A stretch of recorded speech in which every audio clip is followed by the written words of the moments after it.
말씀을 함께 보겠습니다. 오늘 말씀은 제목은 거듭난 자의 삶이라는 제목입니다. 요한복음 3장 1절에서 5절까지의 말씀입니다. 우리 요한복음 3장 1절에서 5절까지의 말씀을 우리 한 목소리로 같이 읽겠습니다. 시작. 그런데 바리새인 중에 니고데모라는 사람이 있으니 유대인의 지도자라. 그가 밤에 예수께 와서 이르되 rabbi여, 우리가 당신은 하나님께로부터 오는 선생인 줄 아나이다. 하나님이 함께하시지 않으시면 당신이 행하시는 이 표적을 아무도 할 수 없음이니이다. 예수께서 대답하여 이르시되 진실로 진실로 내게 이르노니 사람이 거듭나지 아니하면 하나님의 나라를 볼 수 없느니라. 니고데모가 이르되 사람이 늙으면 어떻게 날 수 있사옵나이까? 두 번째 모태에 들어갔다 날 수 있사옵나이까? 예수께서 대답하시되 진실로 진실로 내게 이르노니 사람이 물과 성령으로 나지 아니하면 하나님의 나라에 들어갈 수 없느니라. 아멘. 오늘은 우리의 신앙의 가장 중요한 질문으로부터 시작해 보려 합니다. 여러분 거듭나셨습니까? 여러분 정말 거듭나셨습니까? 왜 제가 이렇게 이 질문을 거듭거듭 할까요? 이 질문이 우리에게 너무너무 중요한 질문이기 때문에 그렇습니다. 예수님께서 사람이 거듭나지 아니하면 하나님의 나라에 들어갈 수 없다라고 말씀하셨습니다. 거듭나지 않으면 저와 여러분이 이렇게 이 자리에 앉아 있는 것이 아무 소용이 없다는 것입니다. 교회 열심히 다니는 것이 아무 소용이 없다는 것입니다.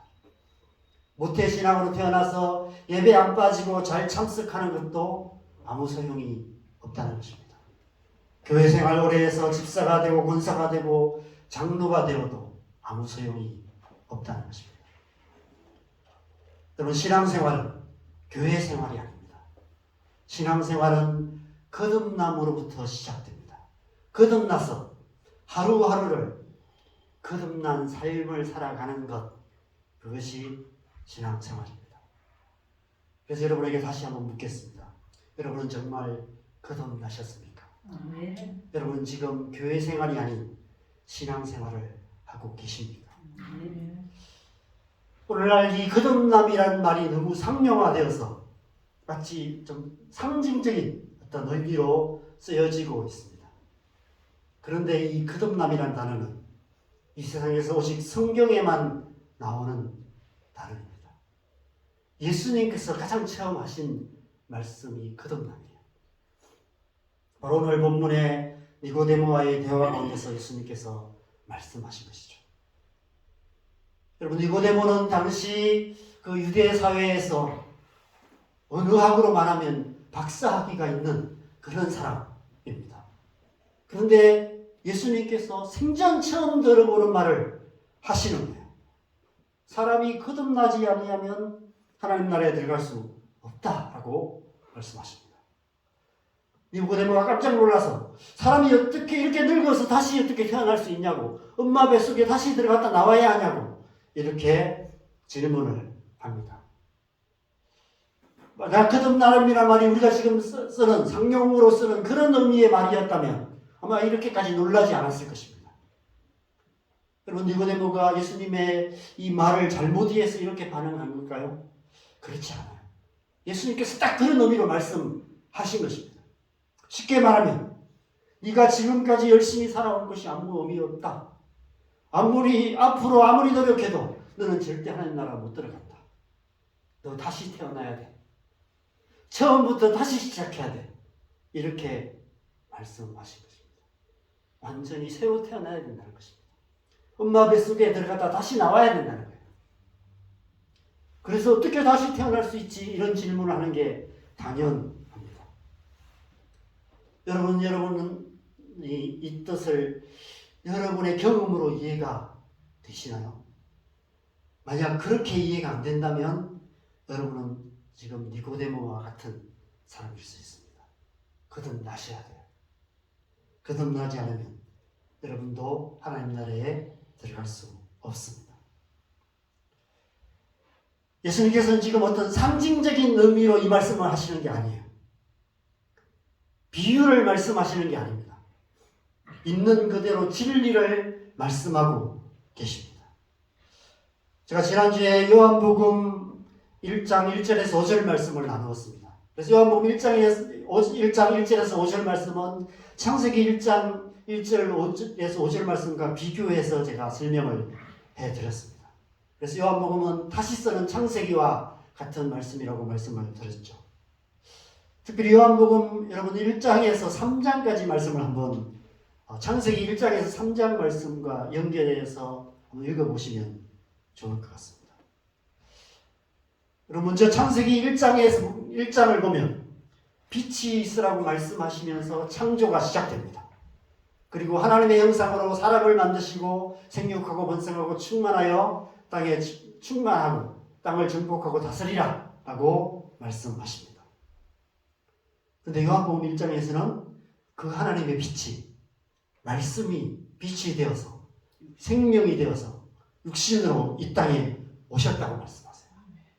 예수 그리스도를 말씀하신 것이죠. 그런데 은혜와 진리가 충만했다라고 말씀하십니다. 예수님께서 바로 그 하나님의 형상이 충만한 하나님의 형상으로 이 땅에 오신 거예요. 첫사람 아담의 형상으로 이 땅에 오셨다는 것입니다. 예수 그리스도를 통해서 하나님의 재창조가 시작된 것을 요한복음은 말씀하고 있는 것입니다. 창세기 2장 마지막은 무엇으로 끝나나요? 창세기 2장의 마지막은 남자가 부모를 떠나 여자와 연합하여 한 몸을 이루었지나 벌거벗었으나 부끄러워하지 아니하였다. 이런 말씀으로 끝납니다. 결혼을 통해서 생육하고 번성하고 충만하고 정복하고 다스리는 하나님의 나라를 이루어가는 것, 그것이 창조의 완성이라고 말씀하세요. 그래서 온 땅에 하나님의 형상이 가득한 천국이 되게 하신 것입니다. 그런데 요한복음 2장에는 어떤 이야기가 나옵니까? 갈릴리 가나의 혼인잔치 이야기가 나와요. 창세기 2장의 결혼 이야기가 요한복음 2장에는 갈릴리 가나의 혼인잔치 이야기로 이렇게 연결을 하고 있습니다. 갈릴리 가나의 혼인잔치가 열렸는데 예수님과 제자들이 초대되어 갑니다. 그런데 갑자기 포도주가 떨어져요. 그래서 예수님의 어머니가 예수님께 와서 지금 포도주가 떨어졌다라고 얘기를 합니다. 그러자 예수님께서 말씀하세요. 그게 나가 무슨 상관이 있습니까? 아직 내 때가 이르지 아니하였습니다. 라고 대답을 하십니다. 예수님께서 아직 예수님의 때가 아니라는 거예요. 이 혼인잔치는 예수님의 혼인잔치가 아니라는 것입니다. 언제가 예수님의 때일까요? 예수님이 다시 오실 때. 그죠? 그래서 요한계시록 19장에 어린 양의 혼인잔치 이야기가 나오는 것입니다. 요한복음 2장은 갈릴리 가나의 혼인잔치 이야기를 창세기 2장과 연결시키고 있어요. 그렇다면 이제 오늘 요한복음 3장은 창세기 3장과 연결이 될 겁니다. 이 니고데모의 대화가 창세기 3장과 어떻게 연결이 될까요? 여러분, 왜 사람이 거듭나지 아니하면 하나님 나라를 볼 수 없고 하나님 나라에 들어갈 수 없을까요? 창세기 3장 때문입니다. 창세기 3장이 없었다면 사람은 거듭나지 않아도 그냥 있는 모습 그대로 이미 우리는 하나님 나라를 살아가고 있을 것이고 이미 하나님 나라를 볼 수 있을 것입니다. 그냥 하나님을 다 보고 살 거예요. 지금 살아가는 이 삶이 하나님 나라일 겁니다. 그런데 창세기 3장 때문에 거듭나지 않으면 하나님 나라를 볼 수도 없고 하나님 나라에 들어갈 수 없습니다. 태초에 하나님께 범죄함으로 모든 사람이 죄인이 되었기 때문입니다. 그래서 그 누구도 하나님 나라에 들어갈 수 없게 된 것입니다. 그래서 예수님께서 니고데모에게 다짜고짜 묻지도 따지지도 아니하시고 사람이 거듭나지 않으면 하나님 나라에 들어갈 수 없다라고 말씀하신 것입니다. 여러분, 니고데모는 사람이 할 수 있는 나름대로 최선을 다하며 살았던 사람입니다. 우리의 나름대로의 최선으로 천국에 들어갈 수 있다면 여기 계신 여러분 가운데 니고데모만큼 천국에 들어갈 자격을 가진 사람은 아무도 없을 것입니다. 그런 어려서부터 철저하게 하나님의 율법을 지켰던 바리새인 중에 바리새인이었습니다. 아마 사춘기에 반항조차도 한번 해보지 않았을 것입니다. 그는 단지 사회적, 도덕적 수준의 삶이 아니라 그것을 뛰어넘는 높은 차원의 경건한 삶을 살았던 사람입니다. 그런 그를 향해 예수님께서 너 죽었다 깨나도 천국 못 들어가 라고 말씀하고 계시는 것이죠. 저는 어쩌면 니고데모도 그 사실을 이미 알고 있었을 거라고 생각합니다. 그렇지 않았다면 이렇게 한밤중에 예수님을 찾아오지도 않았을 것입니다. 자기 행위로 천국에 들어갈 수 있다고 굳게 믿었던 다른 바리새인들은 예수님께 오지도 않았을 뿐더러 오히려 예수님을 십자가에 못 박고 말았습니다. 그런데 니고데모는 예수님을 찾아왔어요. 그 마음속에 알 수 없는 무언가가 늘 있었기 때문인 것 같습니다. 이게 아닌데 이런 생각을 하며 살았겠죠. 아무리 애써도 자기가 죄인이라는 사실을 떨쳐버릴 수가 없었을 것입니다.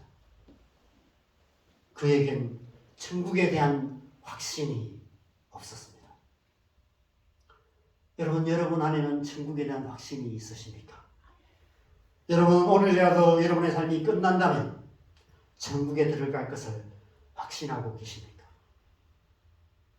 만약 확신하신다면 그렇게 확신하시는 근거는 무엇입니까?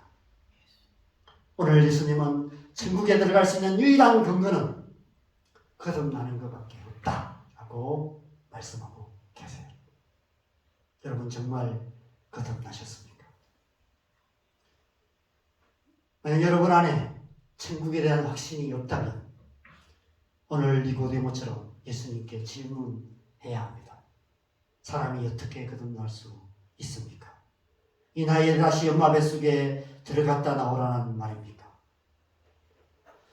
니고데모는 그렇게 질문할 수밖에 없었어요. 생전 처음 들어보는 그 말의 의미를 도무지 알 수가 없었기 때문입니다. 그는 지금까지 육체적인 탄생의 의미밖에 몰랐어요. 태어난다는 것, 그것은 그냥 엄마 뱃속에서 나오는 것이다. 그것밖에 몰랐습니다. 1차적인 의미밖에 몰랐던 것이죠. 보이지 않는 영적인 세계 속에서 우리의 영혼이 다시 태어나는 것이 무엇인지를 그는 알지 못했습니다. 여러분 이 땅에 많은 그리스도인들 가운데 그 의미를 모르는 분들이 많아요. 그냥 교회에 다니는, 교회는 다니지만 그 속에 영혼이 다시 태어나는 것이 무엇인지를 알지 못한 채 그냥 종교생활, 그냥 교회 생활만을 하고 있습니다. 여러분 거듭난다는 것은 우리의 육체적인 탄생을 말하는 것이 아닙니다. 흔히 말하는 마음 고쳐먹고 이제부터라도 똑바로 잘 살기로 결단하고 그렇게 새 사람으로 살아가는 것, 그런 것을 의미하는 것이 아닙니다. 그것은 우리 영혼 안에서 일어나는 실제적인 일을 말하고 있어요. 우리 안에, 저와 여러분 안에, 예수를 믿는 사람들 안에 하나님의 성령이 임하심으로 말미암아 우리의 영혼이, 죽어있던 우리의 영혼이 다시 살아나는 것, 그것을 거듭남이라고 말씀하고 있는 것입니다. 그런 일이 어떻게 일어나는가? 예수님께서 물과 성령으로 거듭나는 것이다라고 말씀하셨습니다. 그래서 예수님께서 세례를 받으셨어요. 물과 성령으로 거듭나는 것이 무엇인지를 예수님께서 세례를 통해서 우리에게 실제적으로 보여주셨어요. 그래서 예수님께서 세례를 받으신 거예요. 예수님은 세례를 받으실 필요가 없으신 분이셨죠. 죄가 없으신 분이셨기 때문에.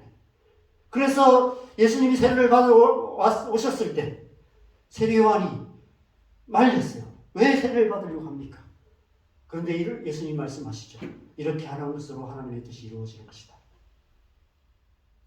예수님께서 세례를 통해서 물과 성령으로 거듭나는 것이 무엇인지를 우리에게 상징적으로, 똑똑하게, 실제적으로 보여주신 것입니다.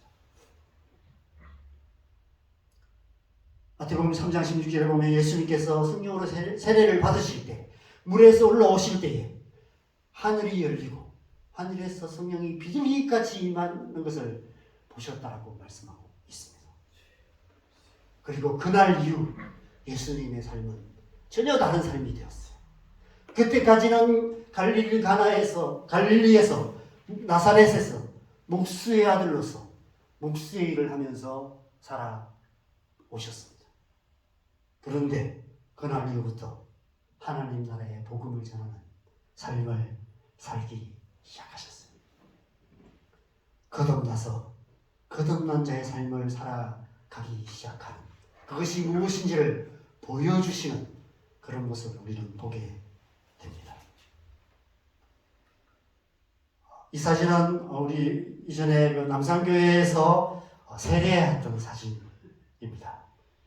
보통 교회들이 세례를 할 때 그냥 이렇게 머리에 물을 바르는 그런 상징적인 세례식을 하는데, 이전에 이제 남산교회 목사님은 이렇게 침례를 하셨어요. 제가 이 침례식을 처음 봤거든요. 제가 처음 봤을 때 너무너무 감동을 했습니다. 이거 실제로 보니까 이 세례가 어떤 의미인지가 이렇게 가슴에 와닿더라고요. 여러분, 세례식은 우리가 예수님을 믿음으로 물과 성령으로 거듭난 자임을 고백하는 상징적인 승례식입니다. 이 강성구 목사님께서 이렇게 딱 둘이서 어깨를 잡고, 그죠? 아예 이렇게 목을 딱 잡으시고 거꾸로 물속에 이렇게 확 담그시더라고요. 그리고 나서 한 1초 좀 있다가 이렇게 세우는데, 아마 물에 잠긴 사람은 아마 그 시간이 영원처럼 느꼈나 봐요. 이렇게 여학생들 중에는 막 이렇게 발버둥 치는, 살려고 발버둥 치는 그런 모습도 보였습니다. 이렇게 물에 완전히 머리끝까지 잠기는 것은 죄인인 우리가 완전히 죽는 것을 의미합니다. 그리고 물에서 다시 올라올 때 성령으로 다시 사는 것을 말합니다. 예수님도 이렇게 세례를 받으셨어요.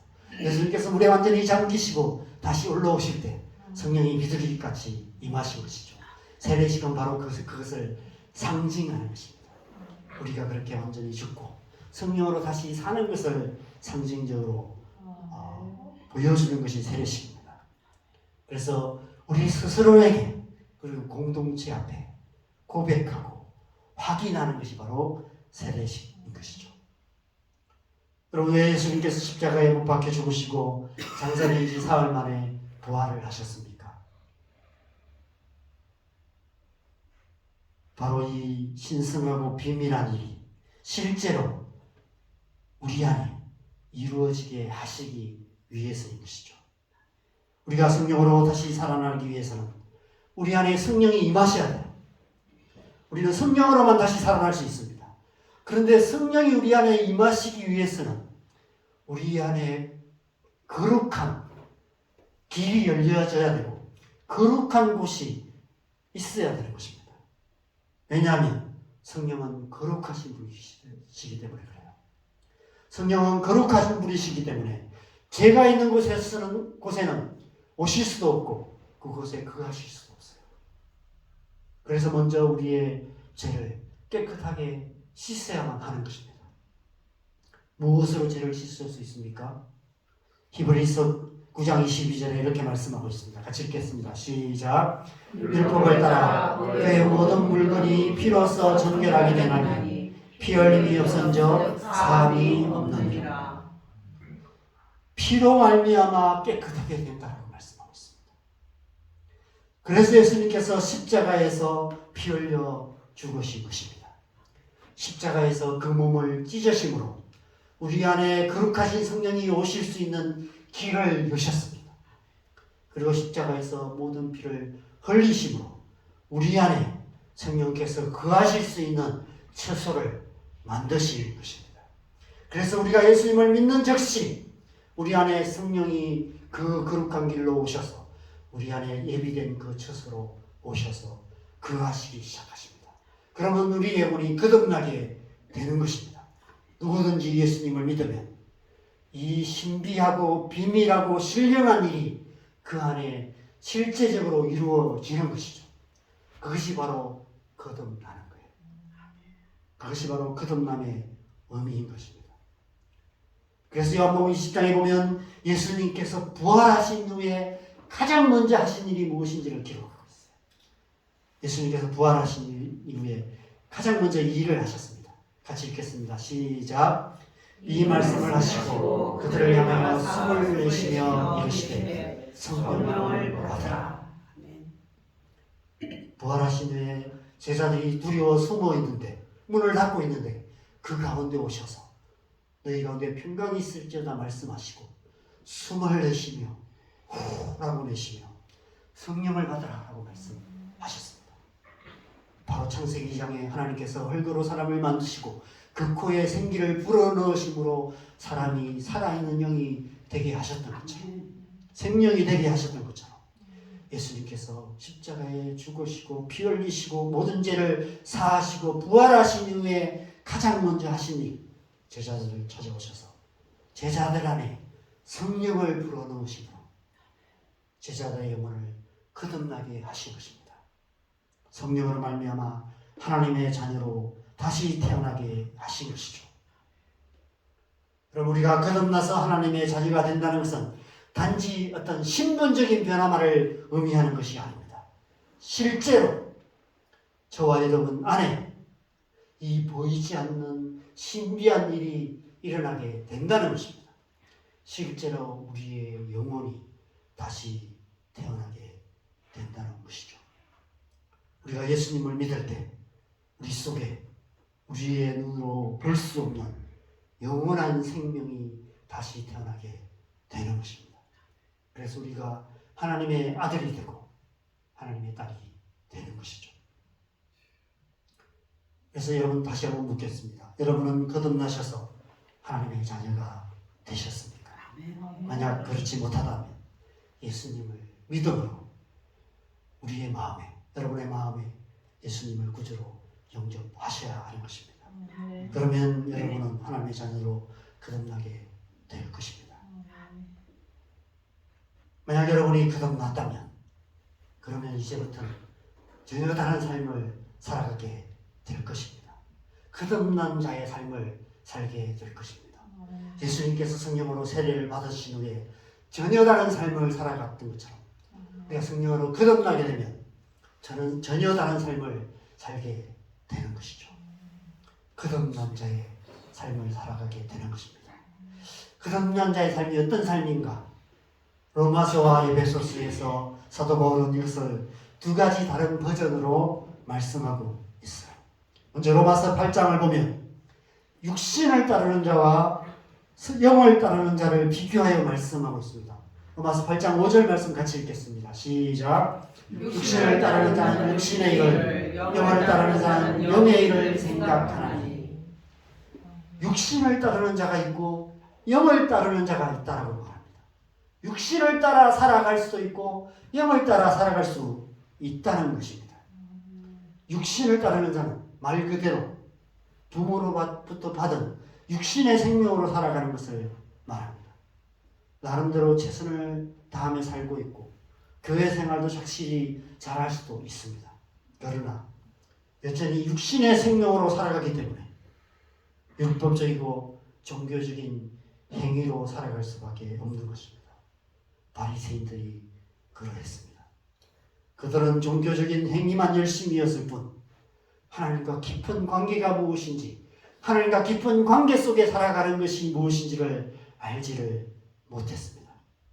그들 안에 거듭난 하나님의 생명이 없었기에 단지 육신의 생명으로 종교적인 행위만 열심히 하면서 그렇게 살아갔던 것입니다.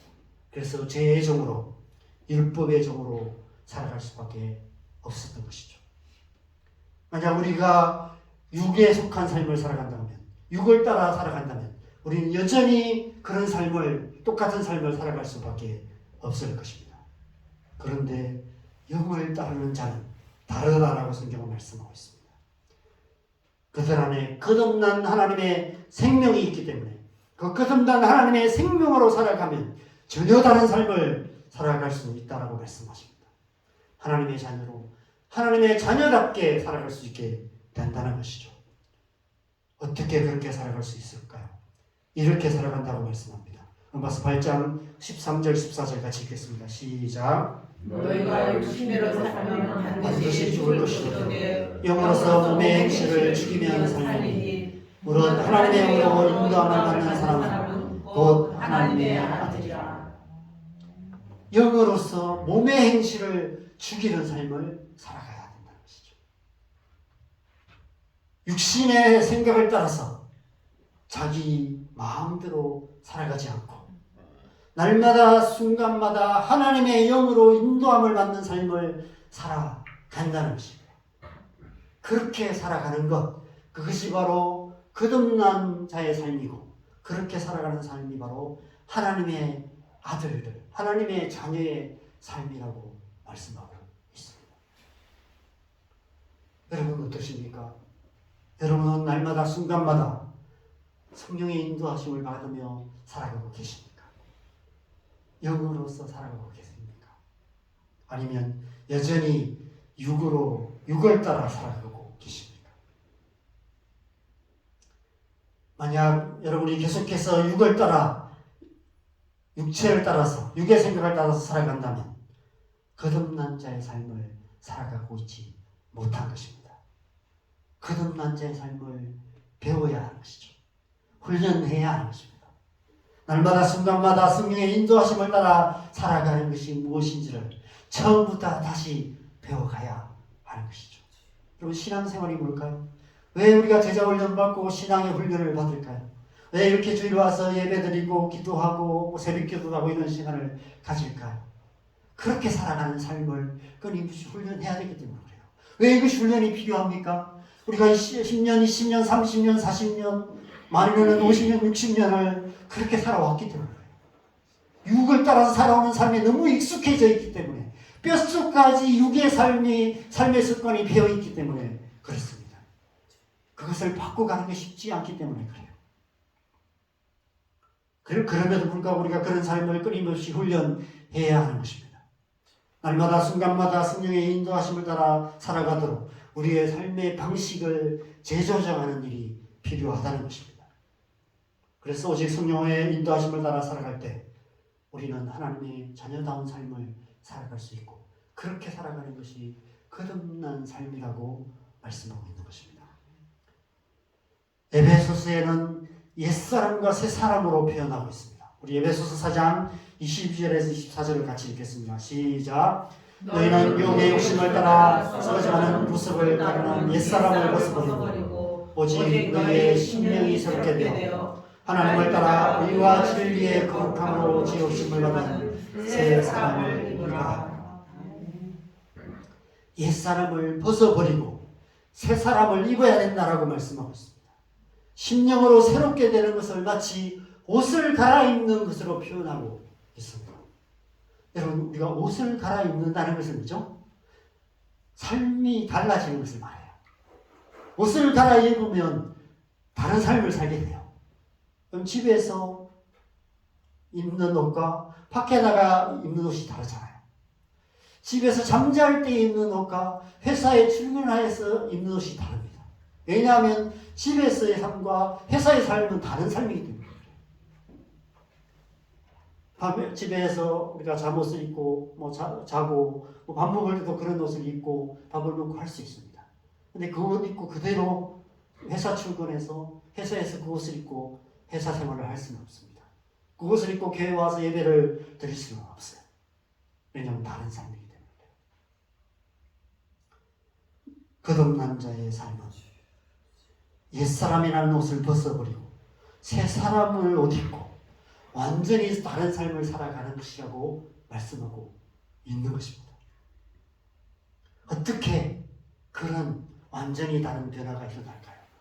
우리의 속사람이 완전히 다른 사람이 되어서 완전히 다른 삶을 살아갈 수 있는 비밀이 무엇일까요?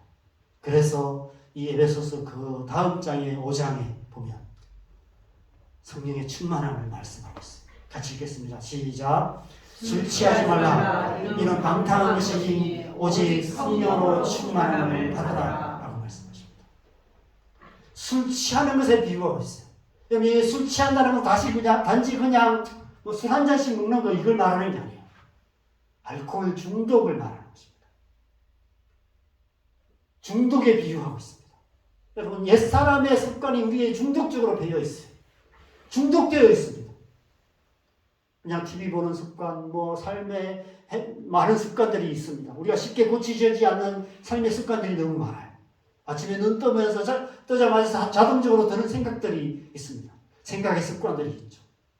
사람들과 관계 안에서 반응하는 습관들이 있습니다. 자녀들에게, 남편에게, 아내에게, 또 주변 친구들에게 나도 모르게 하는 반응들이 있어요. 습관적으로 배어있는 삶의 습관들이 너무 많이 있습니다. 자동적으로 그렇게 행동하는 습관들이 배어 있습니다. 마치 술 취하는 것 같은 중독적인 습관들이 배어 있는 것이죠. 그런데 이것을 끊어낼 수 있는 방법은 오직 성령의 충만함밖에 없다고 말해요. 오늘날 중독의 문제가 심각하죠. 뭐 알코올 중독만이 아니라 도박 중독이나 뭐 마약 중독까지, 성중독, 수많은 중독들이 있습니다.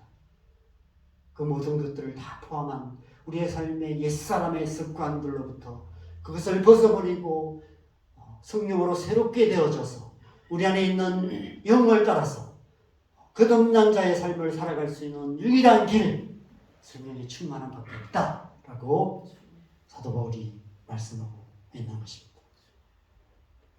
거듭난 자의 삶은 우리의 노력만으로 살아갈 수 없어요. 우리의 노력이 필요하지만 그것을 가능하게 하는 것은 오직 성령의 은혜밖에 없는 것입니다. 그래서 우리는 은혜를 받아야 돼요. 은혜 받으면 변화될 수 있습니다. 저도 나름 노력을 많이 했습니다. 고등학교부터 교회 다니면서 잘 믿어보려고 애쓰기도 하고요. 성경을 읽어보려고 애쓰기도 했지만 안 되더라고요. 무슨 말씀인지도 잘 모르겠어요. 성경이 너무 재미가 없었어요. 레위기에 들어가니까 이게 뭐 읽어지지가 않아요. 그랬는데 은혜 받고 나니까, 송내이신 간증 집회에서 은혜 받고 나니까 그 다음날 눈을 떴는데 달라졌더라. 자동적으로 내 속에서 성경을 읽고 싶은 마음이 생겨요. 그래서 성경을 읽게 되고요. 길을 가면서 찬양하게 되고요. 내 안에 기쁨이 막 생기죠. 아무리 저는 그때까지 그죠, 약간 제가 지금 생각하면, 지금 진단하면 우울증 아마 초기 정도는 되었을 것 같아요. 아마 초기 이상이 되었을 것 같아요. 중기 정도는 됐을 것 같아요. 왜냐하면 자살에 대해서도 많이 생각을 했거든요. 일주일에 한두 번씩 자살 생각도 하고 그렇게 살았기 때문에 아마 자살 사고까지 있었으면 좀 우울증에 아마 중기점은 되었던 것 같아요. 그런데 그날 이후 달라졌어요. 그런 생각이 다 없어졌어요. 길 가면서 늘 찬양하면서 다녔습니다. 성경을 읽는데 너무 재밌어서 하루 30장, 40장씩 읽기 시작했습니다. 그 변화가 은혜 받으니까 하루아침에 새로운 삶을 살게 되더라고요. 거듭난 자의 삶을 살 수 있게 되었습니다. 은혜 받아야 변화될 수 있습니다. 그래서 이제 제가 새벽 기도를 하는데 주로 우리 권사님과 둘이서도 하고 우리 남이 사모님도 오셔서 같이 또 기도하는데 저희는 당분간은 이 두 가지 기도 제목만을 가지고 기도하려고 합니다. 우리의 자녀들, 특별히 우리 자원동교회에 속해 있는 자녀들 가운데 은혜 받다.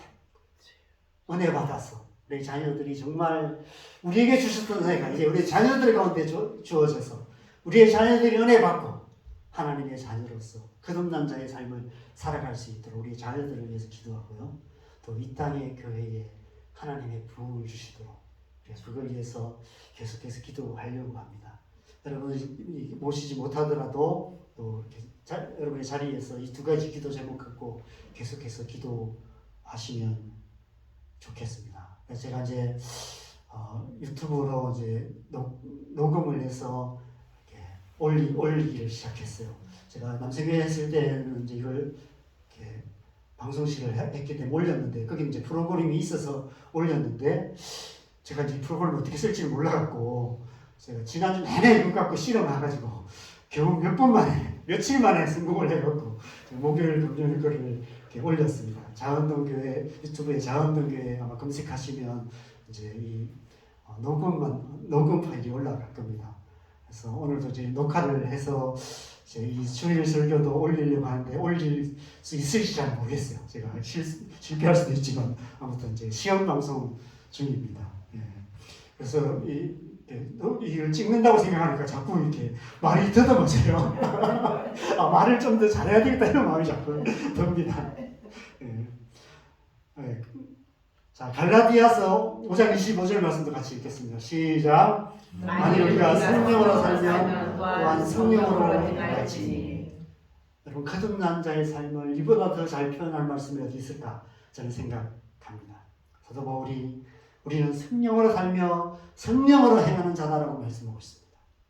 하루하루 숨쉬며 살아가는 것도, 이렇게 교회에 와서 예배하며 하나님을 섬기는 일도, 학교에서 직장에서 정신없이 살아가는 삶의 그 순간순간들도 우리는 오직 성령으로 살며 성령으로 행하는 그런 삶을 살아가야 한다. 그것이 바로 거듭난 자의 삶이다라고 말씀하고 있는 것입니다. 우리가 그렇게 살아갈 수 있는 길, 그리스도인으로서 그리스도인답게 살아가는 길은 오직 한 가지밖에 없습니다. 성령의 은혜, 성령으로 충만하여서 성령의 인도하심을 따라 살아가는 것입니다. 우리의 육신의 지혜, 육신의 생각, 육신의 노력, 육신의 경험으로 살아왔던 그 삶의 습관들을 벗어버리는 것, 그리고 성령의 은혜로 살아가는 삶을 훈련해야 하는 것이죠.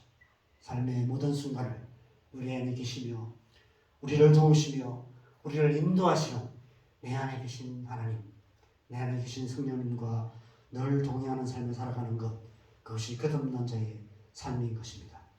우리가 해야 할 유일한 일은 아침에 눈을 떠서 밤에 잠자리에 드는 순간까지 늘 그 성령님을 바라보고 성령님을 생각하고 성령의 도우심을 구하는 일입니다. 삶의 순간순간마다 우리의 마음과 생각을 성령님께 향하게 하는 일입니다. 이 한 주간 그렇게 성령의 인도하심을 따라 거듭난 자의 삶을 배우고 훈련하는 자 여러분 되셨으면 좋겠습니다. 그래서 하나님께 더 가까이 나가는 복된 한 주간 살아가시기를 주님의 이름으로 간절히 축원합니다. 자, 우리 함께 좀 찬양하고 기도하는 시간을 갖겠습니다. 우리 함께 아까 찬양했던 이 찬양 다시 한번 함께 찬양하겠습니다.